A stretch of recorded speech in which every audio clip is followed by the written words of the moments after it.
sharing this little practice just off the back of doing a yarn-based flow. And I'm here at Alicia Wellness Retreat in the Hunter Valley.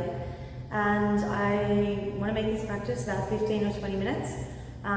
It's a really nice little sequence just to do before bed. To give you some space not only in the muscles and the tissues and the fascia and the joints, but also of course in your mind. So we are actually going to start in a squat for this one. So allowing the body to open up into the hips. And we want to find this place where our feet are fully connected to the ground. What can tend to happen in a squat is we can roll inwards, we can have a medial rotation, which of course, facing here, you'll see that the knees rotate inwards. What we want to do is actually make sure that we're on what's called the tripod of the foot. So we have most of the weight through the base of the heel, about 60%, and then about 40% into the balls of the feet, not the toes. This is going to allow those knees to splay open instead of coming inwards. Now, if you need to sit on a bolster or a block or something, or chalk up your heels with a towel so that your heels aren't lifted, then do what you need to do here for this to happen.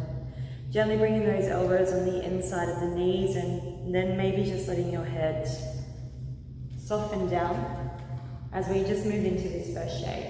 I'm not going to keep you here for very long into these shapes. So probably about 3 minutes max through a couple of these shapes so that you have an opportunity just to drop in and hopefully, as I said, give you a bit of space in your day, or whether or not it is just before bed, but to make it a simple routine that you can incorporate into your life so that you sleep better and have better health and longevity into our joints. And when we do that, we of course feel better, we make better choices and better decisions, and we create a new way of being. Don't forget to like and subscribe to these videos if you do enjoy them. It helps me to help you, of course, and I'd super appreciate it. And I'd love to know how you find the practice, and yeah, also what you would like to see. So feel free to leave me a comment below. And I'll continue to post up each week with practices that can help you, your body, your mind, and your heart, your spirit, your shen. Just breathe.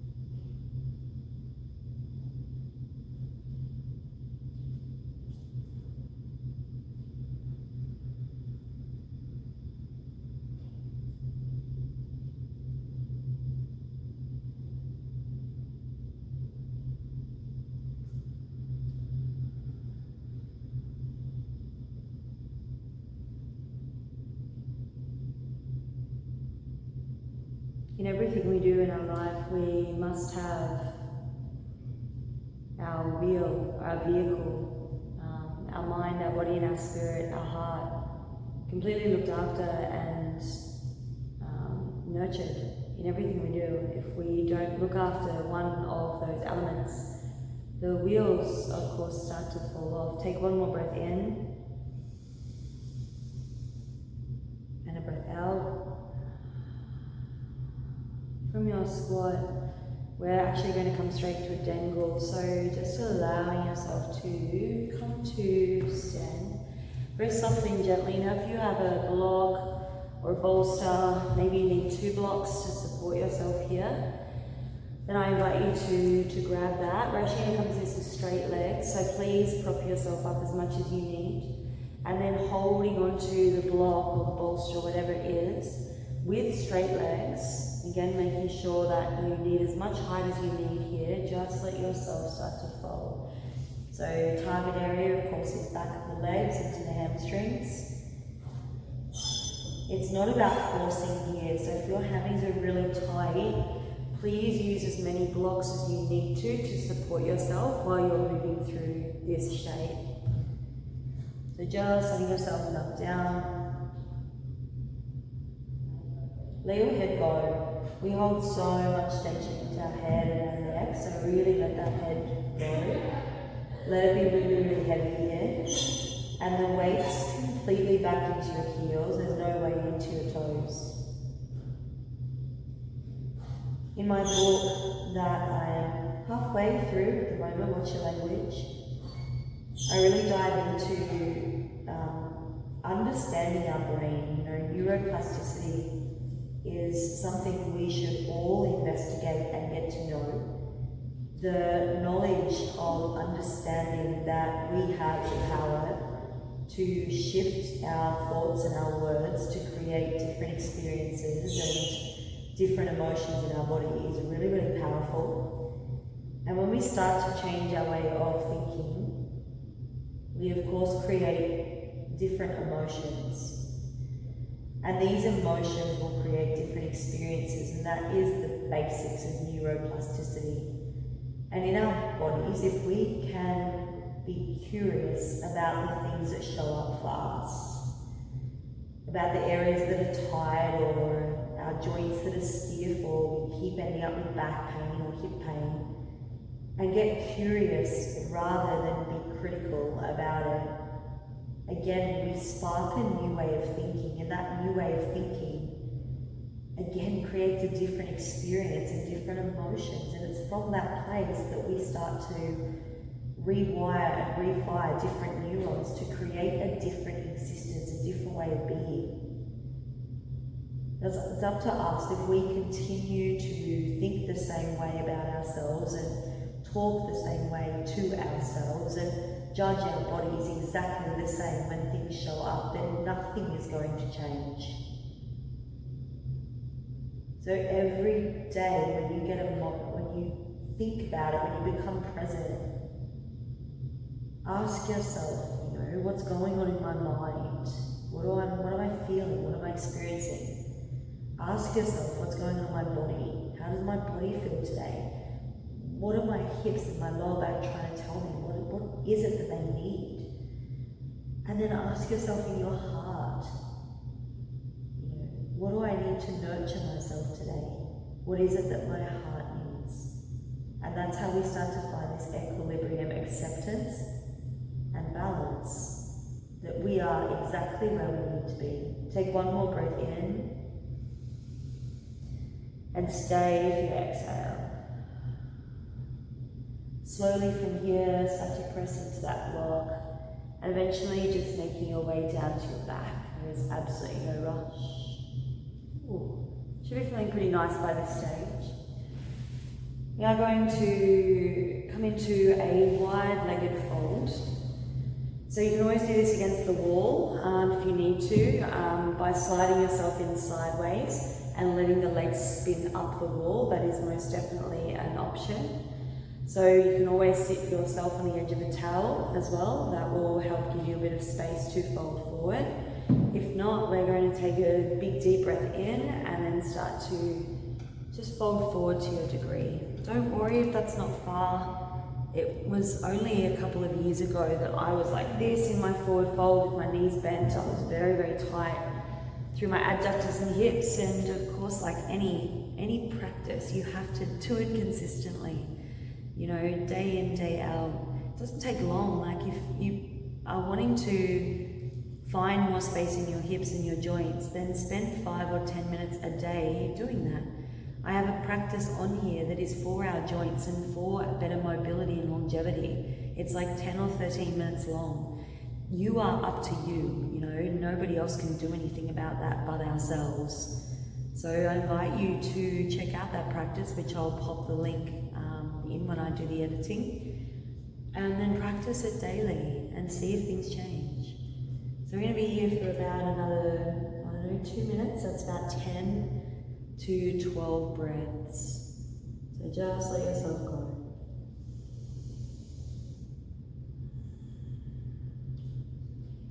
We're not forcing here, just let gravity take over.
Taking 3 more breaths here.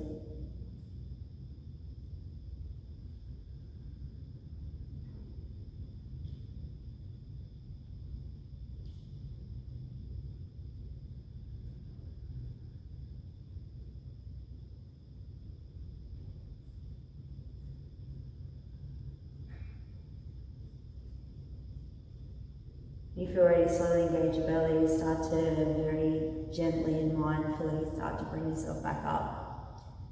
There's never any rush, especially when you're coming out of your forward fold, so taking your time to eventually come down into your backs.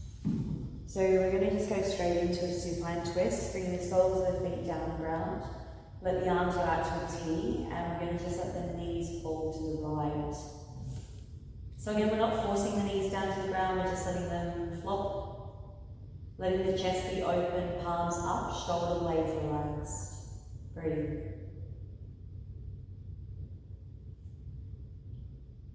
You know, what if you could see your body differently?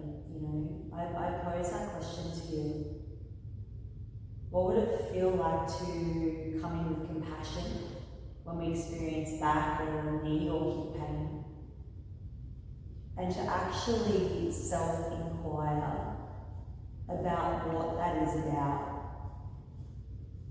If you have ever read the book The Body Keeps the Score, you would understand that underlying trauma, pain, grief, old stories, limiting beliefs get stuck in our bodies. They're called a samskara in yoga. And they manifest into physical ailments and illnesses. Joint pain, back pain, hip pain, all of that, unless we allow these samskaras, the thoughts, the limiting beliefs, and the trauma to come up, feel it, to heal it. Slowly bring the knees back to the center, pause.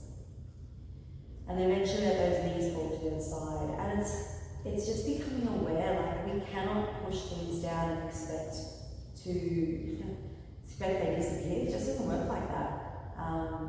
So by being present and mindful and curious, okay, what's actually going on here? Why am I continuing to experience back pain or hip pain, or what is this about? You actually give yourself permission to dive a little bit deeper and see what's underlying. So I highly recommend that book, but also recommending Joe Dispenza's book, You Are the Placebo, to gain an understanding also of your brain and your mind. Without the tools, we cannot make the choices, and we don't have the empowerment to start to understand what's going on. So do yourself a favor if you do find things come up, and educate yourself on your brain and the connection of the mind and the body. Take one more breath and stay with your exhale.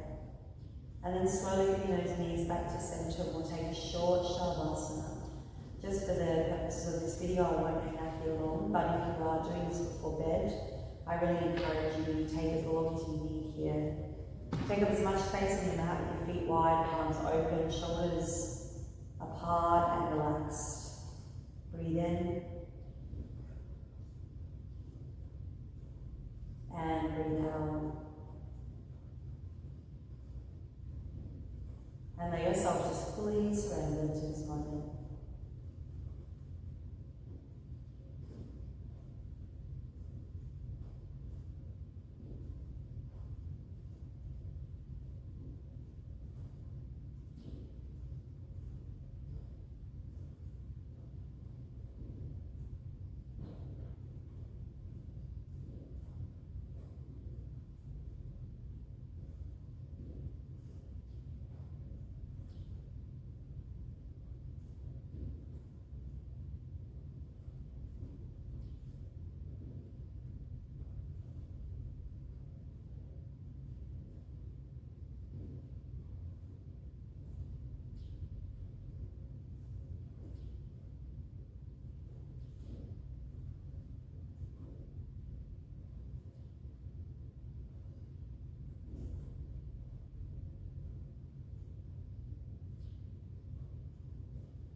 huge believer in affirmations. It's one of the biggest parts of my book.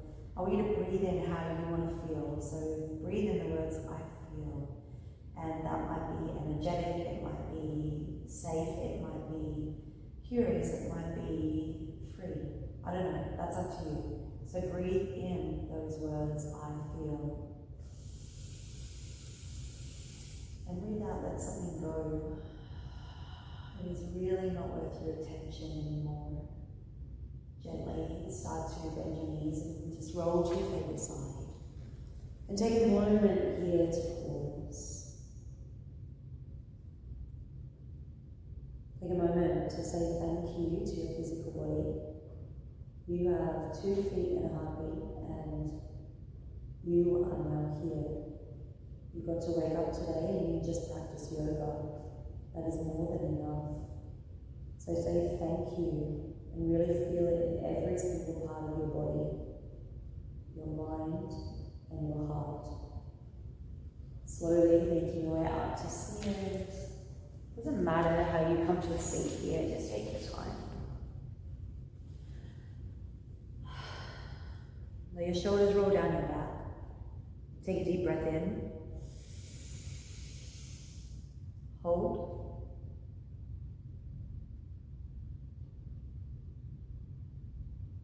And let it out. Bring your hands to your heart, acknowledging the space of your shed and your spirit, always looking after that. Bring your thumbs gently towards your mouth, paying attention to the words you speak, for they become your house you live in. And then bring your thumbs to your third eye and just paying attention to your thoughts and understanding that with mindfulness, we can change our thoughts and our dialogue and essentially change our whole way of being. So long as we pay attention, the choice is up to us. So from my heart to yours, namaste. I hope you enjoyed that practice, a short and sweet little practice at the end. I'm certainly feeling better after that. Please remember to like and subscribe. I'd really appreciate it by clicking on that subscribe button. It helps me to help you, and I would love to know how you found that practice and what you would like to see uploading next week. Don't forget to jump on my Instagram, Watch Ya Language, and also my Facebook page for live videos and chats from my book to you on things discussing mental health, our self-sabotage in our body, and the way we talk to ourselves essentially, and of course what we can do about it. It's been long enough for most of us to continue the same stories and beliefs and thoughts that we've had about ourselves, generally from childhood.